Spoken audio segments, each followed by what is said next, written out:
Well, hello, friends. This is Steve Feldman, the Development Director for the York County Bar Foundation. And it's my pleasure to be speaking with Ann Zerbe, the President of the Board of the York County Bar Association, and with Amy Nelson, the President of the Board at the York County Bar Foundation. Ann and Amy, thanks for joining me today. Thanks for having us, Steve. It's a pleasure to see you, Steve and Ann. Glad you could be with us. And way back in January, we introduced you and Amy as the A-Team, with both a bit of humor and with an optimistic attitude for a very successful and active 2020.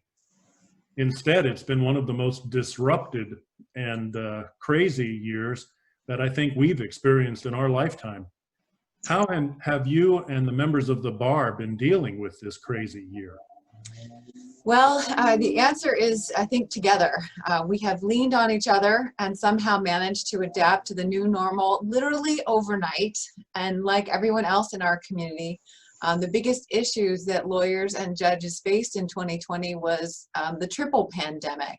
And that was obviously COVID-19, the social justice repercussions resulting from the death of George Floyd, as well as the economic impact that we're in the midst of because of the virus. And the pandemic hit our practices in the same way that it hit most businesses, schools, and other workplaces. Parts of the legal system that are traditionally very much in person or only ever in person went remote overnight. Some law offices struggled to find their way and get their footing. Others did so more quickly. There really wasn't a pattern to this. Offices large and small did well. Offices large and small took some time to find their way. There was no guidebook. We like to say we were flying the airplane while we were building it. And at the same time, the deaths during the altercation with police really that galvanized the nation over the summer also had their effects here in York County. And Amy and I came into our respective offices focused on the promise of liberty and justice for all.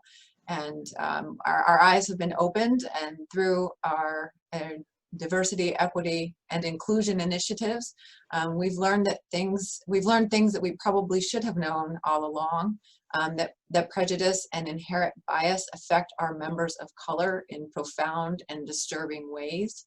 And if professionals of color can be treated unprofessionally, how much more is happening to our other neighbors and fellow citizens in our community, in our Commonwealth, and in our country.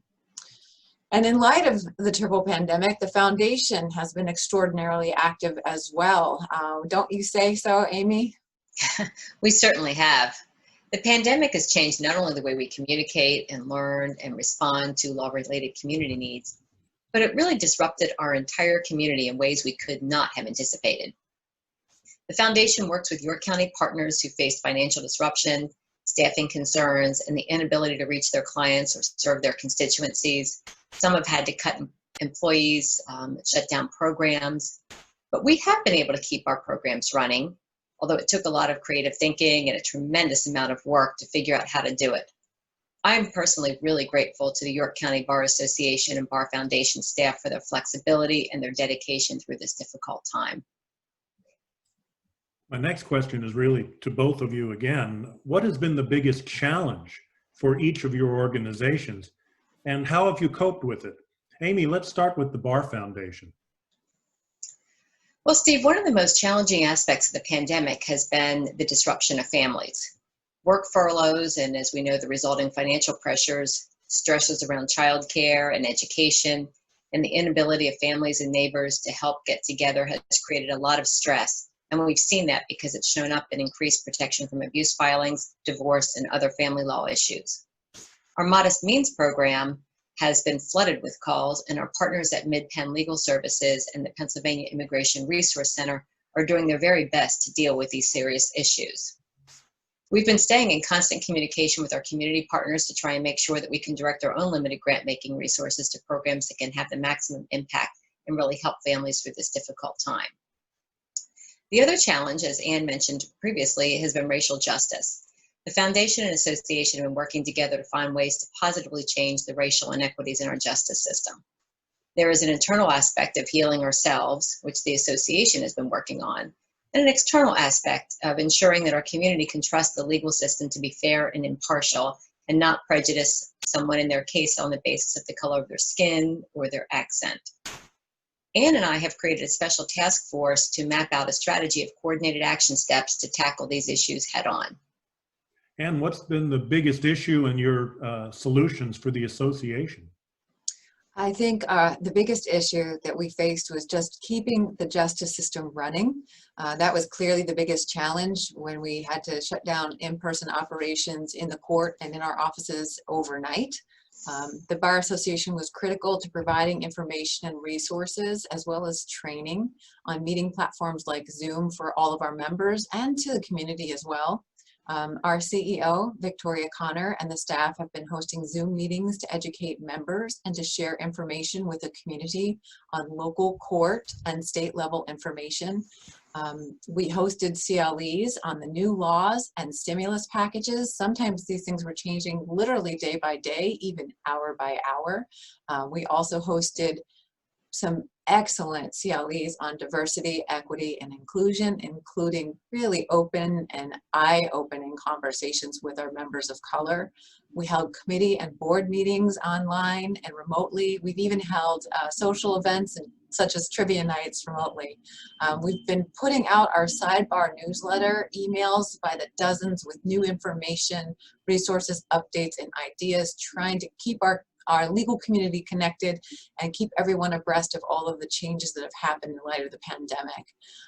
Our York County courts worked quickly to roll out, or to issue guidance and rules and guidelines, and to convert very traditional in-person hearings and meetings into a virtual environment.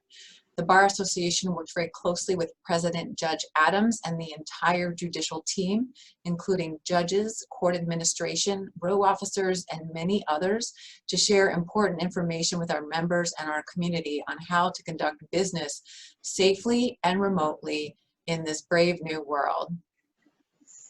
And it's been a tough year for the legal profession, just as it has for a lot of York Countyans. Why is it important to go on with the 2020 annual fund drive to support the Bar Foundation?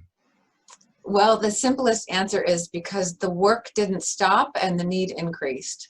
Our Bar Foundation is the county's largest funder of law-related programs. It's the legal community's most influential voice in circles where serious community problems and potential solutions are being formulated.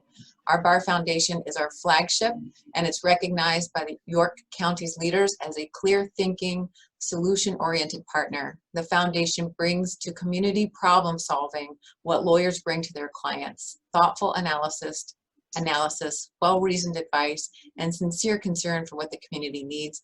And I'm so grateful to my colleague, Amy, for being a steadfast and dedicated leader for the foundation during these unprecedented times. The work that we do in the foundation is now even more important than ever. So Amy, why is the Bar Foundation important in 2020? What is the foundation doing to help our community on law-related issues? Well, I appreciate Ann sharing her thoughts about it. We really do pride ourselves on being a resource for our community. For example, through the treatment courts, for the past several years, York County lawyers and judges have been helping residents who face addictions with drugs and alcohol. And this year, the Bar Association has been instrumental in formulating a new strategic and broadly based program to help keep people out of the judicial system. The Community Action for Recovery and Diversion Project, which you might hear referred to in the community as the CARD Project, brings law enforcement, the courts, and healthcare systems together to move nonviolent offenders with addiction or mental health issues into effective treatment programs. This allows them to become healthy and productive citizens, unencumbered by a criminal background. Grants from the Bar Foundation funded feasibility studies and a program coordinator to help build the partnerships and community support to make this program a reality. Our initial investment of just $40,000 led to community investments of over $480,000 in this game-changing initiative that embodies liberty and justice for all. Well, it sure seems like CARD is coming along at a time when people need to know that the justice system is working for everybody. we're coming to the close of our conversation today, and I'd like to thank both of you for taking time out of very busy schedules to speak with me today. I'd like each of you to tell our audience the single most important thing that you want them to know about the bar and the Bar Foundation. Anne, would you go first? Thank you, Steve. I think that Justice Ginsburg said it best in 2017 when she told students at Stanford University, if you're going to be a lawyer and just practice your profession, well, you have a skill, so you are very much like a plumber. But if you want to be a true professional, you will do something outside of yourself, something to repair tears in your community, something to make life a little better for people less fortunate than you. That's what I think a meaningful life is. One lives not just for oneself, but for one's community. And the Bar Association and Foundation give us as lawyers a critical and important way to serve and enhance our fellow members' professional and personal lives, as well as to enhance and repair the tears in our community. And I think it's essential to everyone's success as a lawyer that you become a member of the Bar Association and give back to your community through supporting the Bar Foundation. Amy? That was very inspiring. Thank you, Anne. This year, more than ever, the Bar Foundation has been delivering on its mission to increase access to justice and promote equity, inclusion, and diversity in the legal profession. We can only do this work when our members give generously and share their time, their talents, and their money. So this year, we're asking everyone to support our annual campaign so that we can continue this good work and repair the tears in our community. Anne and Amy, you've been great and inspirational leaders in a very difficult year. I'd like to thank you again for speaking with me today, and I hope that you and your families have a happy Thanksgiving, whatever that looks like. Stay safe. Thank you so much. Take care, everyone. Thank you. You too. Bye-bye. Bye-bye.